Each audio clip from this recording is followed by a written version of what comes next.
gentlemen, we've been talking about getting married, but I just found out that engagement rings are supposed to be 20% of your annual income. Did you know that? Yeah, 20% of the money you bring in a year. And I love my girlfriend, but I can't survive on just 80% of what I borrow from her. Like that. I love this girl. We got in a fight today, though. We get in fights about dumb stuff, and I think it's we live in a studio apartment, which is like a great way to break up slowly. And she came home. I was watching this Ted Bundy movie with Zac Efron. You guys seen it? The one where you watch it and you're like, all right, I get it, you know? I'm watching the movie. She comes in, sees that it's on TV, turns off the TV, looks at me and goes, hey, Kevin, you gotta stop watching all these movies about serial killers. I'm starting to worry you're gonna become a serial killer. Which I thought was mean. Because I also watch a lot of sports. She's never come home and been like, I'm worried you're gonna become hot. That has never happened. I get insecure about my appearance. I think I'm from a very hot family. I'm from a family of artists. My siblings are actors. I'm a comedian. My sister has an Instagram. And they're all very good looking. Like my brother, this is true, my brother, he's an actor. He was once cast as the body double for James Franco in a TV show. Yeah, and I just look like if Ed Sheeran died. It's not fair, we have the same parents according to my mother. Here's how hot my brother is. My brother, he's a gay guy. He's had 5 boyfriends and all of them were straight before. Like people think being gay is a choice. It isn't. My brother decides for you. My mom is just like the prototypical liberal white lady. Do you know what I mean? Like she's a conservative, but she buys turquoise, so she thinks she's liberal. My mom thinks shopping at Whole Foods is an act of resistance, okay? And I remember growing up, I'm one of 5 kids. I have 2 sisters, 2 brothers. Both my brothers are gay, but growing up, my mom thought my little brother was going to be transgender. And she wanted one of my sisters to be a lesbian. So bad. Because then she would just have like a royal flush of sexuality. She would win every PTA meeting. She'd be like, straight boy, gay boy. Straight girl, gay girl. And the Rivers wanted transition, so suck it, Karen. I gotta run the bake sale, bitch. You take your heteronormative kids out of here. We're making rainbow cupcakes. You guys ever realize how the more someone tells you how much they love the American flag, like the more convinced you are they own a Confederate one?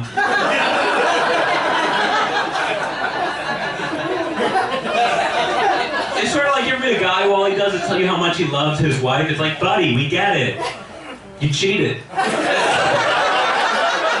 We understand. I didn't get last year when people got so mad at the football players for protesting murder just because they kneeled during a song. Right?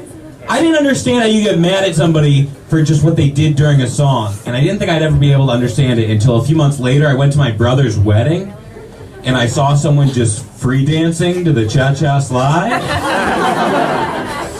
And I was like, that's offensive to our nation! It's right foot, left stump, not right foot, be a selfish asshole, okay? He said 2 hops this time. I used to live in New York, and before I gave up, and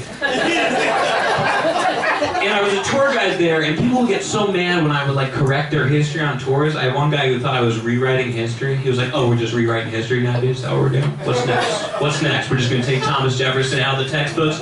Oh, is that what we're going to do? Just because he was a slave owner, we're just going to take him out of the textbooks? Oh, we're going to take him off of Mount Everest?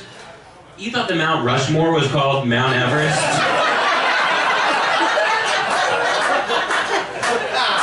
Let's be clear, no one has ever suggested that, right? No one wants to take Thomas Jefferson out of the textbooks. They want to add in the info that got left out the first time.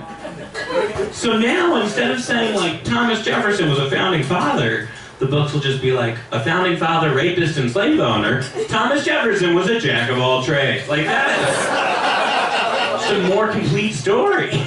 He was a triple threat.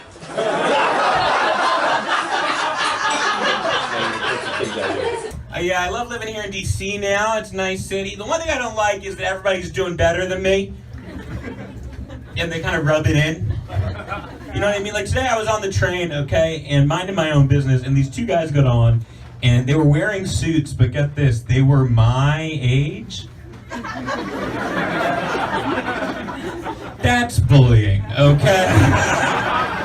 So I'm sitting there just staring at them, wishing I was them, and one of them starts explaining to the other one why a $15 minimum wage is bad. He was like, oh, it's a tax on small companies. And he just started using words I'd never heard before, like profit. And I looked down and I realized his fly was down. All right. Now it's my chance to be the bully. So I wait 7 stops. We get to my stop. I tap this guy on the shoulder and I go, hey, buddy? When you're done explaining why the working class doesn't deserve a living wage, your fly's down. And then I turned and the doors didn't open. I'm just like shaking. And out of the corner of my eye, I see a cufflink. And I feel a finger on my shoulder. And I turn around and this guy goes, hey, buddy, when you're done trembling like a coward, your fly's down. And it was, so I zipped up, high-fived. And he offered me a job. It's $14 an hour, but I think I'm going to take it. I think I'm going to take it.